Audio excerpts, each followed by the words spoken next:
Dicen que bajo el Caribe reposa un galeón español que nadie puede tocar, un cofre cerrado con oro, plata y esmeraldas, que lleva 3 siglos esperando a que alguien lo mire de frente. Si te quedas hasta el final, entenderás por qué lo llaman el Santo Grial y por qué siempre el tesoro más valioso es el que aún no se ha abierto. Empezamos. Número 10. Flota del Tesoro de 1715, Florida. Aquel verano fue un cuchillo en la mar. Una docena de navíos cargados hasta las jarcias con monedas, joyeles y porcelanas levantaron velas desde La Habana rumbo a Europa, pero un huracán los barrió frente a Florida y dejó 11 cascos desperdigados, como si el océano hubiese sacudido una alfombra.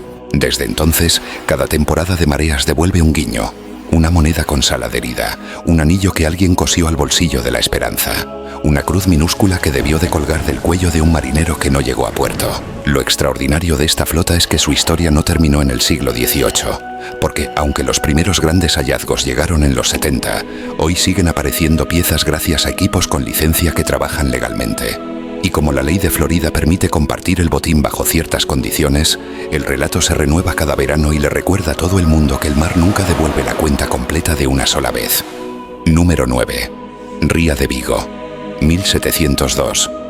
Cuando la flota de Indias buscó refugio en aquella ría estrecha, lo hizo creyendo que la tierra cerrada la protegería del plomo. Sin embargo, las baterías inglesas y holandesas ya estaban listas y la batalla convirtió Rande en un embudo de humo, astillas y pólvora. Las crónicas hablaron de bodegas selladas y de arcas hundidas que jamás volvieron a ver el sol. Y aunque los estudios modernos han localizado restos, maderas y hierro, el gran salón del tesoro, ese que todos imaginamos, nunca ha posado para la cámara. Quizás sea la propia ría, industrial y fangosa, la que mantenga el secreto bajo capas de lodo que apenas dejan pasar la luz, o quizás sea que a veces los mitos resisten, porque nombran la parte de la verdad que preferimos seguir buscando. En cualquier caso, Rande suena contraseña y sigue funcionando como un banco sumergido al que nadie ha encontrado la caja fuerte. Número 8. Lima Treasure, Isla del Coco. Mientras el viejo virreinato se deshacía a golpes de independencia, iglesias y notables entregaron cofres y cálices para salvarlos de la tormenta. Un capitán británico llamado William Thompson juró transportarlos con seguridad hasta que en mitad de la ruta cambió de bando. La escolta apareció muerta y el botín, según la versión que sedujo a generaciones, quedó enterrado en la Isla del Coco. Desde entonces, los mapas de bordes quemados, las cuevas con iniciales y los testimonios contradictorios han tejido una fábula moderna en la que la prohibición de nuevas búsquedas, lejos de apagar el fuego, lo avivó todavía más. Este caso se disfruta porque tiene villano, selva, tormentas y un rompecabezas cartográfico. Si existió, ¿por qué nadie lo encontró? Y si no existió, ¿por qué tantos arriesgaron la piel por él? Tal vez la respuesta sea simple, porque a todos nos gustaría descubrir un atajo hacia el paraíso. Número 7. Nuestra Señora de las Maravillas, 1656. La almiranta zarpó con plata de Nueva España y en un juego de errores encadenados chocó con su escolta antes de encallar en los arrecifes de las Bahamas, de noche, a oscuras y con el tiempo en contra.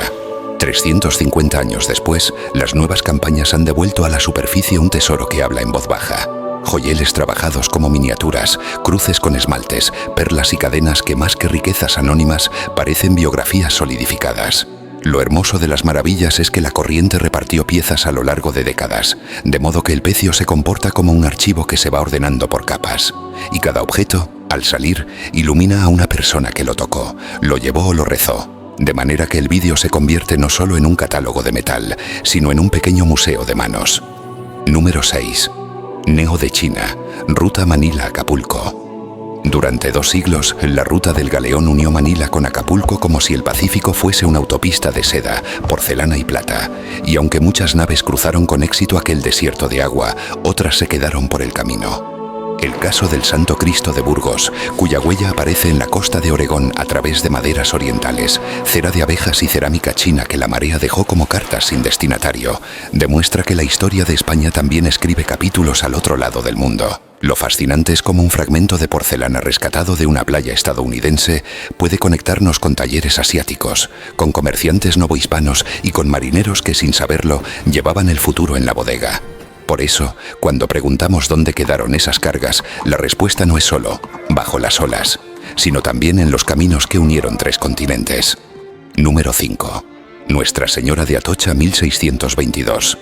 Cuando la Atocha salió de La Habana bajo la flota de tierra firme, un huracán la partió frente a los Cayos, se llevó al fondo monedas, lingotes y esmeraldas, que tardaron 16 años en encontrar a quien no se rindió. Mel Fisher, que convirtió la frase "Hoy es el día" en un ritual, demostró que a veces la suerte visita a quien la cita cada mañana.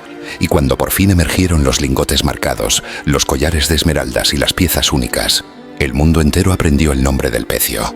Hoy sabemos que parte del cargamento sigue sin aparecer, que el litigio que ganó a Florida cambió la conversación sobre derechos y que detrás del brillo hay contratos, porcentajes y contabilidad marina. Quizá por eso Atocha funciona tan bien, porque mezcla épica y papeleo, sudor y titular, y porque nos recuerda que los tesoros también se conquistan con calendario. Número 4. La plata perdida de Potosí. En este capítulo no hay un galeón que mirar, sino un río que escuchar. Durante siglos la plata del Cerro Rico viajó en recuas, bajó por ríos, cruzó puertos y aún así no toda se registró ni llegó a su destino. Los archivos hablan de envíos que se diluyen, de mulas que desaparecen en la noche, de cajas que cambian de manos en patios interiores. Y cuando uno suma los pequeños agujeros, descubre que la fuga no fue una anécdota, sino una costumbre. Contar Potosí así permite entender por qué algunos pecios aparecen con menos monedas de las previstas o por qué ciertos cargamentos nunca cuadraron. El tesoro no se perdió en el mar, sino mucho antes, en los caminos, en las cofradías y en esas fronteras invisibles en las que la ley se vuelve matiz. Número 3.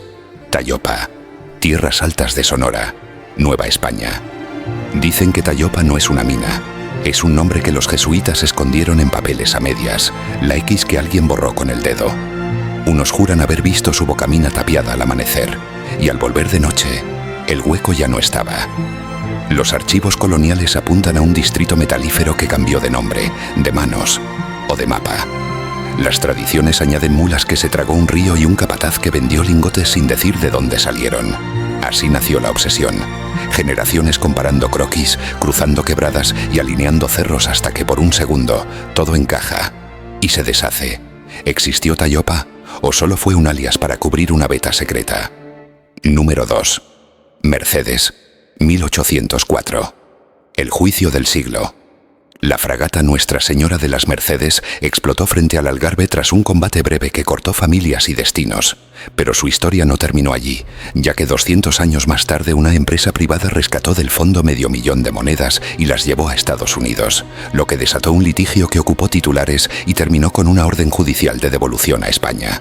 Las imágenes de las monedas volando en avión, custodiadas como si fuesen jefes de Estado, dejaron claro que aquí no solo hablamos de oro, sino de memoria, de leyes y de la pregunta por quién debe custodiar lo que el mar retuvo. La Mercedes es un espejo en el que se miran cazatesoros, museos y gobiernos, pero también un recordatorio de que cada moneda es un salario, una promesa o una deuda que alguien esperaba en tierra. Por eso este caso enciende los comentarios y convierte el tesoro en debate público. Y por fin, nuestro número 1. San José, 1708. El Santo Grial. El San José zarpó de Portobelo con oro, plata y esmeraldas, mientras en el horizonte las fragatas inglesas preparaban el cerco. La explosión que lo hundió frente a Cartagena dejó más de 600 vidas y un cargamento legendario atrapado a gran profundidad. En 2015 se anunció su localización con ayuda de tecnología avanzada y desde entonces la conversación mezcla ciencia, política y derecho. Los robots bajan para mirar y mapear, no para tocar, porque a casi 600 metros cualquier movimiento brusco deshace el contexto arqueológico y además la ley colombiana exige un proyecto científico antes que una extracción. Abrir el tesoro ahora sería abrirlo mal. Al romper la anoxia, el metal se sulfata, la madera se descompone y las sedas, si existen, se perderían sin un laboratorio listo a pie de obra. A eso se suma un tablero legal aún vivo, reclamaciones, custodias, derechos, que obligas a ir paso a paso. Primero inventariar y comprender, después recuperar lo que pueda conservarse. Quizá por eso este pecio es un clímax perfecto. Todos intuimos que el día en que se abra de forma pública y ordenada, medio planeta querrá ver la primera caja. Hasta entonces, el San José seguirá siendo ese cofre cerrado que nos mantiene despiertos y que explica por qué los tesoros a veces valen más como promesa que como botín. 10 historias para entender que el mar y la ruta también son bibliotecas. A veces nos prestan páginas completas y otras solo nos dejan leer un margen. Dime cuál abrirías mañana y cuál prefieres que siga donde está. Y si quieres una segunda parte, propón tu candidato para entrar en el próximo Top 10, porque en esta serie, siempre, queda una llave sin usar.